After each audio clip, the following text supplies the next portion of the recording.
Un grupo de asesinos del cartel llegaron a la mansión del Canelo Álvarez. ¿Quién se atrevería a tocar a uno de los hombres más influyentes, poderosos y mediáticos del deporte mexicano? ¿Por qué un convoy de sicarios del CJNG, uno de los cárteles más violentos del mundo, se detuvo frente a la casa de Saúl Canelo Álvarez, justo cuando agentes federales estaban vigilando la zona por una investigación criminal en curso? Esto no es una película, no es un invento de redes sociales ni una teoría de conspiración. Es un evento real que ha sido deliberadamente silenciado por muchos medios de comunicación, pero que está comenzando a explotar en los rincones más oscuros del Internet. En este video te contaremos todo. El inicio de una investigación federal contra Canelo por su supuesta participación en una red de vehículos robados, el escándalo detrás de su empresa Canelo Energy, las conexiones con un socio muy cuestionado, y el enigma más inquietante de todos. ¿Por qué el cártel Jalisco Nueva Generación habría querido visitarlo esa noche? El punto de quiebre fue la aparición de un Rolls-Royce Phantom, valorado en más de $500,000, el cual fue rastreado como parte de una operación internacional de autos robados. El problema: ese auto fue encontrado relacionado directamente con una propiedad asociada al boxeador, y lo que parecía ser un caso aislado, se convirtió en una pesadilla de vínculos empresariales, lavado de dinero y amenazas muy reales. ¿Canelo está siendo víctima de su entorno o es parte de algo mucho más turbio? ¿Qué papel juega su misterioso socio en la trama?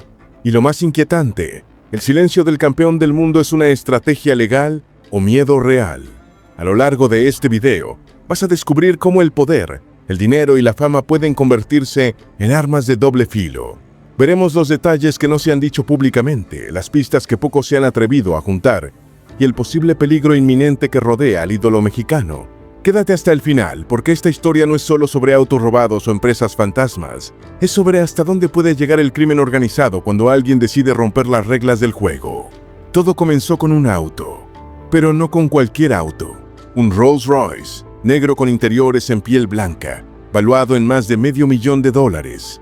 El vehículo había sido comprado en Estados Unidos, pero nunca llegó a manos de su verdadero dueño. Fue reportado como robado mientras era trasladado a México, y fue así como comenzó la investigación internacional. La sorpresa llegó cuando las autoridades, mediante rastreo satelital y documentos de aduana, localizaron el auto en un concesionario de autos exóticos en Guadalajara. Lo que no esperaban era que ese concesionario estuviera directamente vinculado a Saúl Canelo Álvarez. Al contactar con el establecimiento, el verdadero dueño pidió recuperar su vehículo.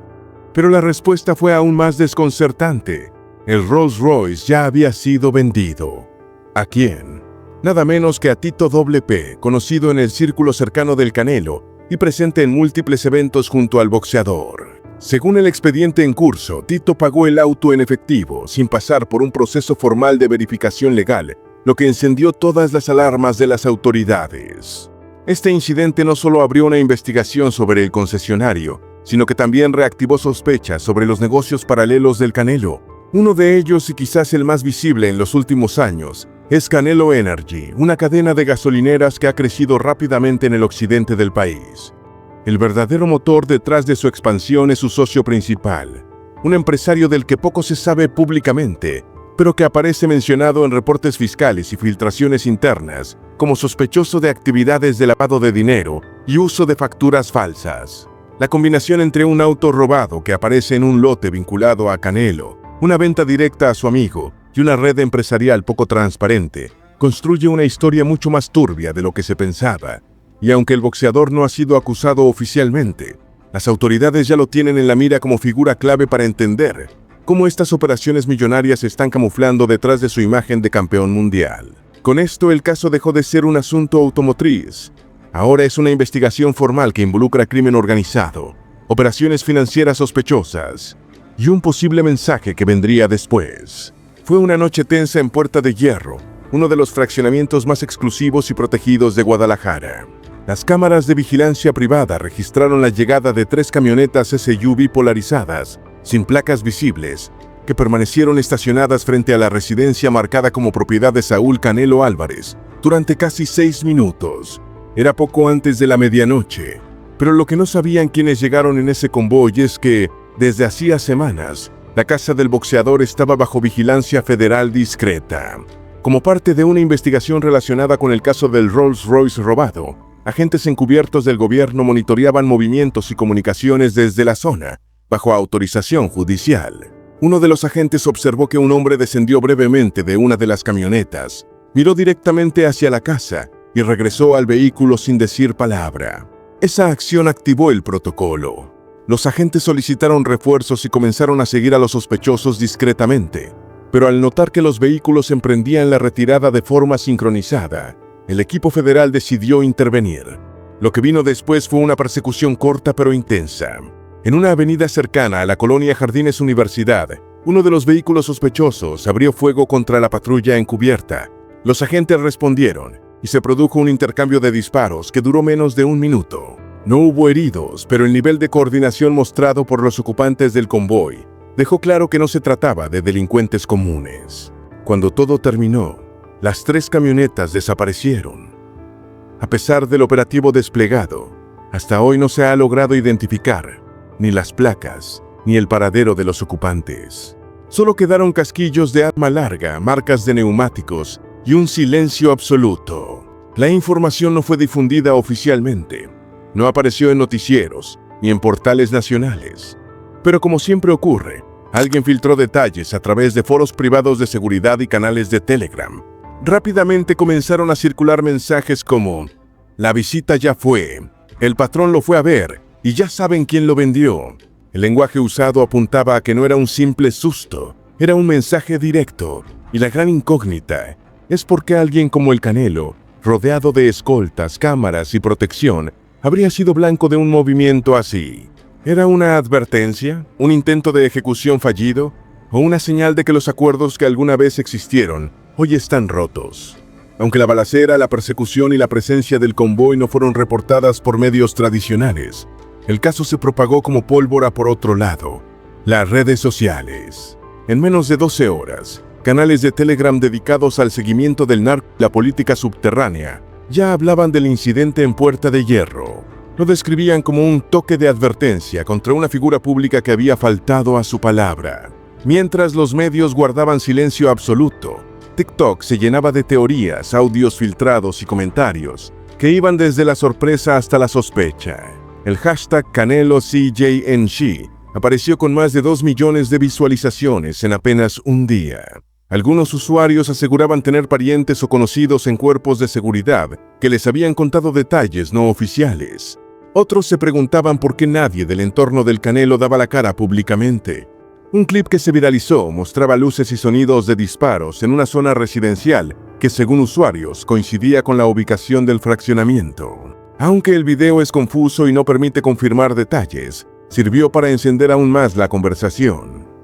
Comentarios como "esto no fue casualidad" o "se le acabó el pacto" eran constantes. En Reddit, los foros sobre crimen organizado y corrupción comenzaron a conectar hilos. Usuarios con perfiles anónimos compartieron capturas de supuestos mensajes entre empresarios jaliscienses que hablaban de una traición desde adentro de una estructura financiera. Uno de los textos más repetidos decía: "no cumplió el trato, ya saben lo que sigue". Incluso en Twitter, ahora X, periodistas independientes y cuentas especializadas en narcotráfico comenzaron a mencionar de forma indirecta la posibilidad de que el ataque estuviera vinculado con la venta del Rolls-Royce robado y la supuesta ruptura de un acuerdo con el CJNG. El silencio del equipo de Canelo solo aumentó las especulaciones. Y es que normalmente cualquier polémica o noticia negativa es desmentida por su equipo de prensa en menos de 24 horas. Pero esta vez no hubo comunicado, no hubo tweets, no hubo ni una sola palabra. Eso, para muchos, fue una señal de que el asunto era mucho más delicado de lo que se pensaba. El público ya no solo se pregunta si el Canelo es inocente o culpable. Ahora la pregunta es: ¿cuánto poder se necesita para que una historia tan explosiva desaparezca de los titulares? Cuando un cártel del tamaño del CJNG mueve una operación en una zona tan visible como Puerta de Hierro, no lo hace por impulso. Lo hace con cálculo, con intención y con un mensaje claro. La pregunta es: ¿por qué arriesgarse así por alguien como Canelo Álvarez? La teoría más sólida es la traición empresarial. Según fuentes cercanas al expediente, el socio principal del Canelo en su cadena de gasolineras, Canelo Energy, habría mantenido acuerdos no oficiales con operadores financieros del CJNG, A cambio de permitirles usar las estaciones como puntos de lavado y triangulación, se les garantizaba protección e invisibilidad en ciertas operaciones. Todo funcionaba hasta que dejó de hacerlo. Cuando el Rolls-Royce robado apareció en el concesionario ligado al Canelo, el escándalo cruzó la línea de lo tolerable. Se dice que al verse rodeado, el boxeador comenzó a cortar vínculos, evitar llamadas y buscar asesoría legal para desligarse por completo. Pero en el mundo del crimen organizado no se corta una relación así, sin consecuencias. Otra hipótesis apunta a la cooperación. Algunas versiones señalan que el Canelo, o alguien muy cercano a él, habría entregado información a las autoridades a cambio de protección. De ser cierto, eso lo convertiría en un traidor ante los ojos del cártel. Y el CJNG no perdona a quienes hablan, especialmente si están dentro del círculo de negocios. Una tercera línea, aún más oscura, es que la figura del Canelo no solo fue usada como imagen. Hay quien dice que sabía perfectamente el tipo de dinero que estaba entrando a sus empresas y lo aceptaba mientras no hubiera problemas. Pero cuando se vio en el centro de la tormenta, intentó dar la vuelta. Esa jugada en ese entorno no solo se castiga, se cobra. Los expertos en crimen organizado son claros. Cuando el CJNG actúa de forma pública, visible, y se mete con una figura mediática, lo hace para enviar un mensaje que va más allá del individuo. Es un golpe al símbolo, a la idea de que la fama o el dinero pueden garantizar inmunidad. Y eso es lo que hace que este caso sea tan explosivo. Porque si el mensaje fue enviado al Canelo, ¿a cuántos más también iba dirigido? Durante años se ha creído que Saúl Canelo Álvarez construyó su fortuna únicamente a través del boxeo y la publicidad. Sin embargo, su incursión en los negocios ha sido mucho más amplia y menos transparente. Uno de sus movimientos más ambiciosos fue el lanzamiento de su cadena de gasolineras, Canelo Energy. Un proyecto que al principio fue vendido como una apuesta por energías limpias, pero que en realidad es una red de estaciones de gasolina que ha crecido a un ritmo inusual. Detrás de esa expansión hay un personaje clave, su socio principal, un empresario jalisciense del que poco se habla, pero que aparece en registros fiscales con conexiones inquietantes. Aunque su nombre no ha sido revelado oficialmente en el caso, documentos filtrados lo vinculan con al menos 10 empresas fachada, algunas de ellas señaladas en auditorías del SAT por uso de facturación falsa y desvío de recursos. Este socio, a quien llamaremos R para proteger el proceso legal, ya era conocido por ciertas élites empresariales de Guadalajara, pero su relación con el Canelo lo catapultó a un nivel de influencia mayor. Gracias a esta sociedad, logró expandir Canelo Energy en tiempo récord, firmar contratos preferenciales con proveedores y adquirir propiedades de alto valor en zonas estratégicas. Sin embargo, según fuentes internas del SAT y la Unidad de Inteligencia Financiera, R también aparece mencionado en reportes compartidos por agencias estadounidenses. En particular, un informe confidencial de la DEA señala que algunas de las empresas, donde figura como accionista, han sido utilizadas para lavar dinero proveniente del narcotráfico, específicamente del CJNG. La teoría que cobra fuerza es que Canelo, consciente o no, pudo haber sido utilizado como fachada. Su imagen limpia, su popularidad y su acceso a capital legítimo lo hacían el socio ideal para alguien que necesitaba blanquear operaciones. Y cuando las cosas comenzaron a salir mal, cuando el Rolls-Royce robado estalló en la prensa, la relación con R comenzó a tensarse. Desde entonces, Canelo se ha distanciado de este socio en apariciones públicas. No hay fotos recientes ni menciones en redes, pero para los expertos en inteligencia, el daño ya está hecho. Y si Canelo intentó romper el vínculo, hacerlo con alguien que tiene protección del crimen organizado, podría haber sido el mayor error de su vida. La historia que hoy conocemos sobre Saúl Canelo Álvarez ha sido construida con disciplina, victorias y contratos multimillonarios.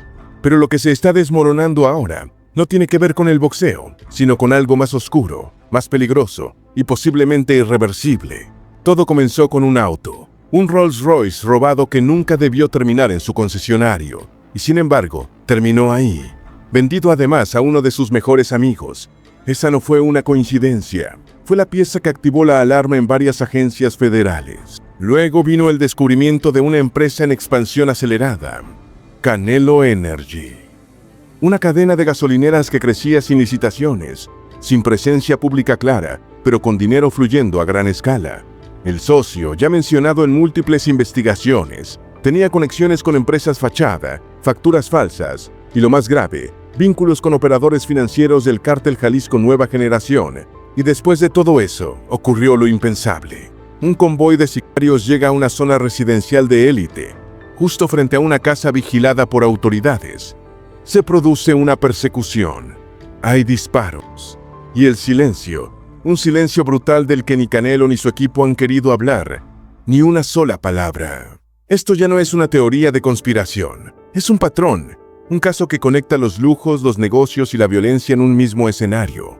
Porque cuando el dinero fluye sin control y los socios vienen de entornos turbios, las consecuencias siempre llegan, a veces en forma de auditoría, a veces en forma de amenaza y a veces en forma de plomo.